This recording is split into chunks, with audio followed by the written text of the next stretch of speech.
Quan Vũ vượt 5 ải chém 6 tướng của Tào Tháo. Thực hư thế nào? Quan Vũ chém 6 tướng của Tào Tháo để quay về dưới trướng Lưu Bị là một trong những tình tiết nổi tiếng nhất trong Tam Quốc diễn nghĩa. Sự kiện này diễn ra như thế nào trong lịch sử là điều nhiều người đặt dấu hỏi. Tam Quốc diễn nghĩa hồi 24 viết, Tào Tháo 2 lần tấn công Từ Châu. Lần thứ nhất đánh Đào Khiêm báo thù cho cha là Tào Tung. Lần thứ hai là đánh Lưu Bị. Trong trận chiến Từ Châu, Tào Tháo khởi 20 vạn binh, chia làm 5 đường. Trước hết, Tào Tháo cần chiếm được thành Tiểu Bái nơi Lưu Bị cùng Trương Phi trấn thủ. Biết quân Tào người đông thế mạnh, Lưu Bị phái người tức tốc đến nhờ Viên Thiệu ra mặt giúp đỡ. Viên Thiệu và Tào Tháo vốn có mâu thuẫn từ lâu. Tuy nhiên, Viên Thiệu khước từ. Lưu Bị biết Viên Thiệu không tới cứu, bàn với Trương Phi nửa đêm chia quân cướp trại Tào. Tào Tháo vốn là người dụng binh lão luyện, đoán được kế này bèn chia quân làm 9 đội, một đội bảo vệ doanh trại, 8 đội mai phục các nơi. Quân Lưu Bị gặp mai phục, chỉ một trận đã bị đánh cho tan tác. Lưu Bị và Trương Phi bỏ chạy mỗi người một nơi, riêng Quan Vũ bảo vệ thành Hạ Bì, vẫn chưa hay biết gì. Phá được quân chủ lực của Lưu Bị, Tào Tháo nhanh chóng chiếm được Từ Châu, Hạ Bì, vây Quan Vũ trên núi.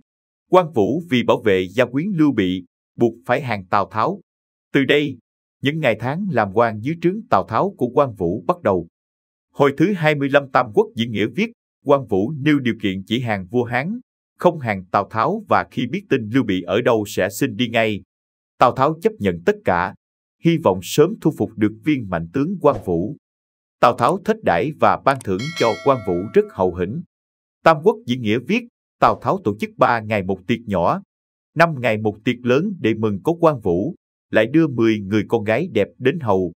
Tào Tháo còn không tiếc mang cả ngựa xích thố đến tặng cho Quan Vũ. Tuy nhiên, Quan Vũ cuối cùng vẫn bỏ đi. Trước khi quay về với Lưu Bị, Quan Vũ đã trả ơn Tào Tháo bằng cách chém đầu 2 đại tướng của Viên Thiệu là Nhan Lương và Văn Xú. Tuy nhiên, Tào Tháo muốn gây khó dễ cho Quan Vũ, không cấp giấy thông hành để ông qua ải. Theo Tam Quốc diễn nghĩa, Quan Vũ mở đường máu rời khỏi Hứa Xương, kinh đô nhà Hán từ năm 196 đến năm 220. Trên đường đi, ông đã vượt 5 ải, chém 6 tướng của Tào Tháo, bao gồm qua ải Đổng Lĩnh chém Không Tú, đến ải Lạc Dương chém Hán Phúc và Mạnh Thẫn, qua Nghi Thủy giết Biện Hỷ, vượt ải Huỳnh Dương chém Vương Thực, đến bờ Hoàng Hà giết Tân Kỷ. Khi đến Cổ Thành, nơi Trương Phi đang trấn giữ, Quan Vũ đã tỏ lòng trung thành của mình bằng cách chém tướng Tào là Sái Dương. Tam Quốc diễn nghĩa viết, Trương Phi chưa đánh xong 3 hồi trống, đầu Sái Dương đã rơi xuống đất. Các tình tiết giàu tính nghệ thuật trên do La Quán Trung xây dựng khiến người đọc không khỏi cảm phục trước sức mạnh và lòng trung thành của Quan Vũ. Tuy nhiên, trong chính sử, sự kiện Quan Vũ hàng Tào Tháo dường như kém ly kỳ hơn rất nhiều. Tam Quốc chí chép, năm 200, Tào Tháo cất binh đánh Lưu Bị ở Từ Châu. Tào Tháo dụ hàng hết binh lính, còn bắt được thê thiếp của Lưu Bị cùng Quan Vũ đem về. Ngụy chí chép, bấy giờ, Tào Tháo đang chuẩn bị mở chiến dịch Quan Độ. Biết tin Lưu Bị liên kết với Viên Thiệu, Tào Tháo muốn đánh Lưu Bị trước, diệt Viên Thiệu sau.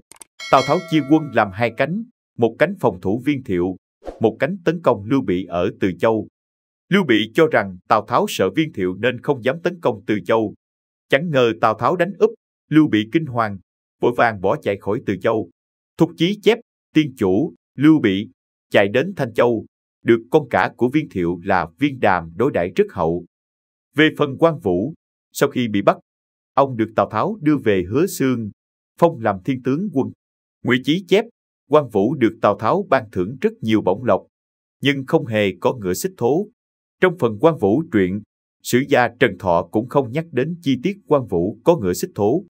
Theo Tam Quốc chí, năm 200, chiến sự giữa quân Tào và Viên Thiệu bùng nổ. Viên Thiệu điều đại tướng là Nhan Lương đánh thành Bạch Mã. Tào Tháo cho Trương Liêu cùng Quan Vũ đối địch. Tam Quốc chí chép, Vũ từ xa thấy Nhan Lương đứng dưới lọng, liền quất ngựa xông tới đâm chết Lương giữa vạn quân, chém lấy thủ cấp quay về. Chư tướng bên Thiệu không ai dám làm gì, thành Bạch Mã được giải vây. Quan Vũ sau đó được Tào Tháo phong cho làm Hán Thọ Đình Hầu. Chi tiết này cho thấy sự kiện Quan Vũ giết Nhan Lương là có thật trong lịch sử, cũng phần nào thể hiện được sức mạnh vượt trội của vị tướng quân nổi tiếng bậc nhất thời Tam Quốc. Tuy nhiên, Công lao giết Nhan Lương cũng không thể không nhắc tới Tào Tháo.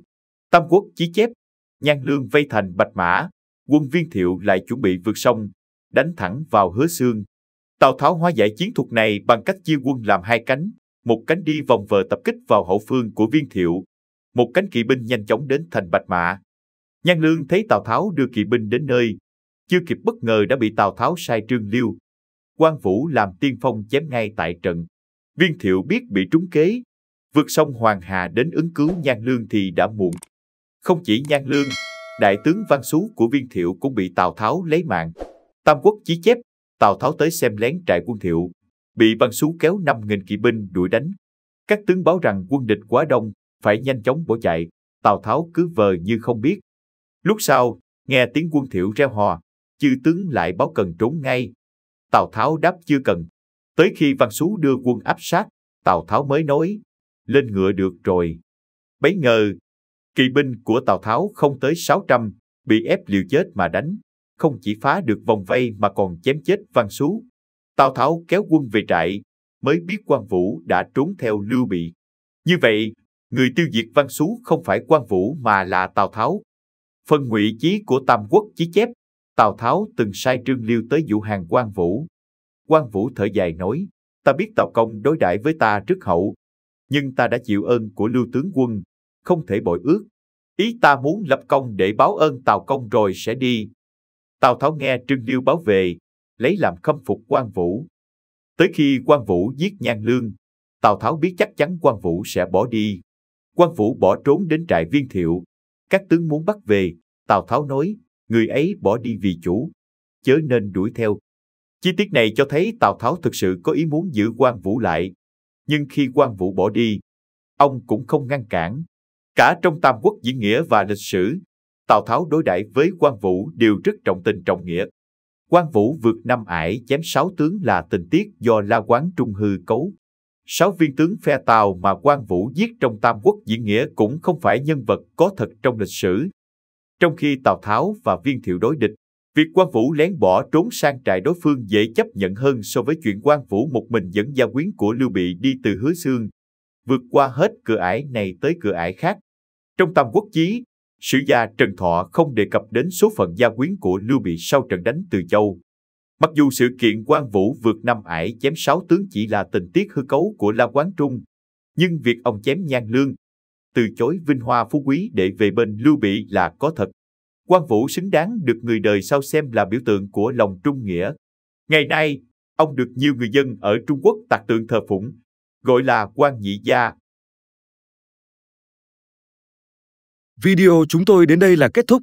Cảm ơn tất cả các bạn đã quan tâm tới Xe Hay V88 và theo dõi video của chúng tôi. Đừng quên like, share và đăng ký kênh. Đặc biệt đừng quên bật chuông để theo dõi những video khác nhanh nhất. Một lần nữa xin cảm ơn tất cả các bạn.